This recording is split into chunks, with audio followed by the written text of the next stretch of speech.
સૌને મારી ફેમિલી માનું છું, કેમ કે આ એક કંપની નહીં પણ આપણી ફેમિલી છે અને એની અંદર મને મોકો મળ્યો એના માટે હું બધાનો આભાર માનું છું.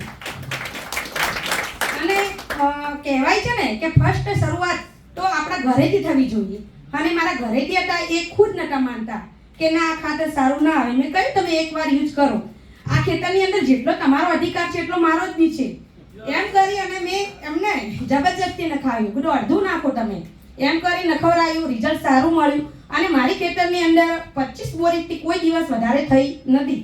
પણ આ વખતે ગઈ વખત 35 બોરી મગફળી થઈ અને 75,000ની મગફળી થઈ ગઈ. પછી એ માન્યા. પછી બીજી વાર અમે તરબૂચની અંદર, બટાકાની અંદર અને હાલમાં મગફળીની અંદર નખાવ્યું છે અને સારું એવું રિઝલ્ટ મળે છે.